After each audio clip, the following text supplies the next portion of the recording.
Hey guys, how's it going? Joseph here. Welcome back to another Best Buy trip video. So let's go inside and check out prices and new TV models.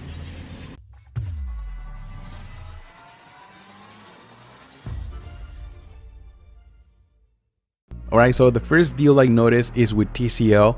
The R6 55-inch TV is on sale right now for $500, and I think if you're looking for a budget-friendly TV that supports Dolby Vision, has a beautiful picture quality, and is good for gaming and movies for $500, I think it's an excellent deal. I reviewed this TV last year, so I'm going to leave a card or a link in the comment section if you want to know more about it. There is also a 75-inch model available for $1,500, just in case if you want a bigger size TV. Vizio is also dropping their prices on the P-Series 4K TV. I also reviewed the P-Series last year, and the first thing that comes to my mind was how bright the TV was. It is also a full array TV and it supports Dolby Vision, very similar specs to the TCL R6, with just a few more added features like voice assistant. You can also buy the 55-inch version for $700 and the 65-inch for $1,000. Both look great, very impressive, and they're also good for gaming. I'm also leaving a link to my review if you want to know more about the P-Series, but overall, the prices for these TVs are great at the moment. Alright guys, so let's move on to Sony, and Best Buy still has last year's X900F, which I also reviewed last year, and it also has a beautiful picture, but prices are still high compared to TCL and Vizio.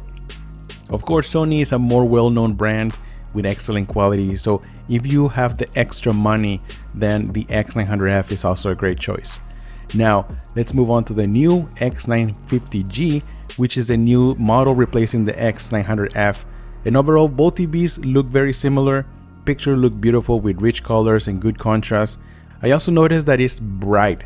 Even though this was in a well-lit environment, the TV managed to look beautiful. According to Artings, HDR peak brightness on a 10% window can reach over 1200 nits, which is excellent. I also noticed the viewing angles look good for a VA panel, and it handled reflections very well. Now, Best Buy has the X950G next to the X800G, which is an IPS panel, and you can see a huge difference when you see them side by side. Although the X800G supposed to have better viewing angles, I felt the 950G outperformed it with a better peak brightness and better color accuracy. Now, some features to consider from the X950G is that it supports Dolby Vision and Dolby Atmos.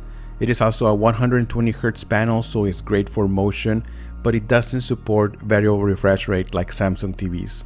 It also has a very low input lag for gaming with only around 21.4 milliseconds at 4K 60 with HDR while using game mode. There is EARC support for high resolution audio, which is an HDMI 2.1 feature, but there is no auto game mode, no freezing, no 1440p with 120Hz support, which are great features for gaming. Now, if you're not a gamer and care more about having a great picture quality and audio, this TV is for you. Prices are starting at $1,400 for the 55-inch version and $2,000 for the 65-inch, which is not bad considering these are the newest models from Sony. Alright guys, so now I had a chance to see the new Samsung Q70R, the Q90R, and the Q60R side by side with the same image running on all of them, and although it's a bit difficult to notice a big difference from this video, I can tell you right now that I did notice a much better contrast and brightness on the Q90R. Also remember that the Q90R features ultra viewing angles, so it holds better colors while watching TV at an angle, and it does come with a much brighter panel and anti-reflecting coating. Now, is it enough to justify the big price difference? I don't know. You be the judge of that, but in my opinion, I will not upgrade my last year's Q7FN to a 2019 model. Also, I got a closer look of the borders of the Q60R, which are about half an inch thick, and they're all plastic compared to last year's Q6FN. Bezels look much better in my opinion. They were a lot more thinner with a brushed aluminum finish, which gave the TV a more high quality and modern look.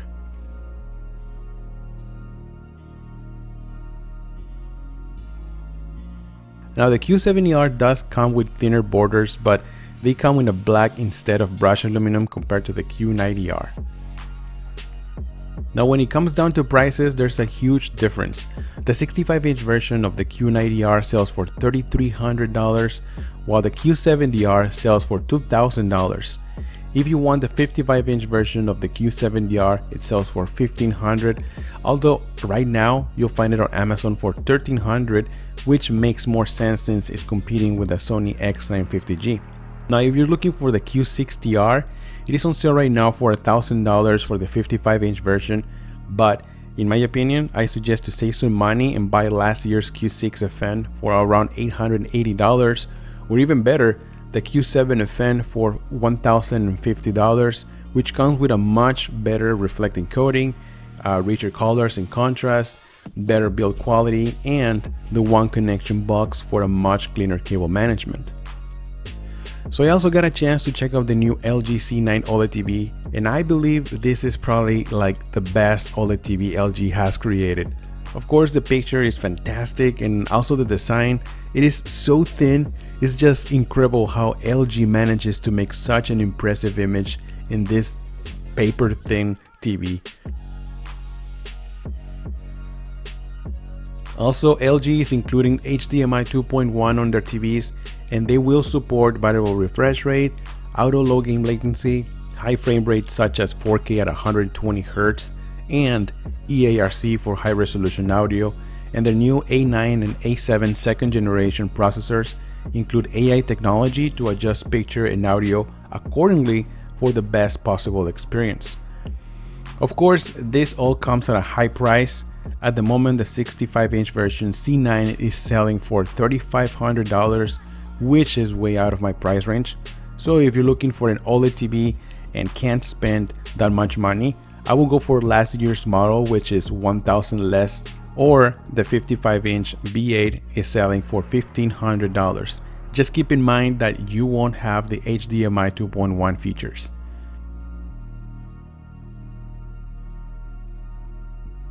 I also got a chance to have a closer look at the new NanoCell TVs from LG. They used to be called Super Ultra HD TVs, but now they're just NanoCell, which I like better. Honestly, at first glance, they look very similar to last year's LCD TVs. There are two models available, the SM8600, which use edge-lit technology, and the SM9000, which uses full array with local dimming. Now, both TVs support Dolby Vision and Dolby Atmos, and they come equipped with the A7 second generation intelligent processor, and they're also IPS display, which means they offer better viewing angles than VA panels. But what I was more impressed is that they also support HDMI 2.1, which is great for gaming and audio fans. They also added voice assistant support with Alexa and Google, Bluetooth 5.0, and the prices are also very affordable. Now, Best Buy has the 65-inch SM9000 on sale right now for $1,500 and the SM8600 for $1,100. Now, if you're looking for a smaller version like the 55-inch, they're also cheaper. The SM9000 is selling for $1,200 and the SM8600 sells for $900 on Amazon, which is a great price for a new TV that includes all these features. Alright guys, that's it for this video. Thank you so much for stopping by, and also let me know in the comments below which TV are you guys excited for, or which brand or which model. Honestly, I'm looking forward to see the new TCL Quantum Dot TVs. It looks like they're having really cool features like the mini LEDs and the Quantum Dot. Also looking forward to see the new VCO models.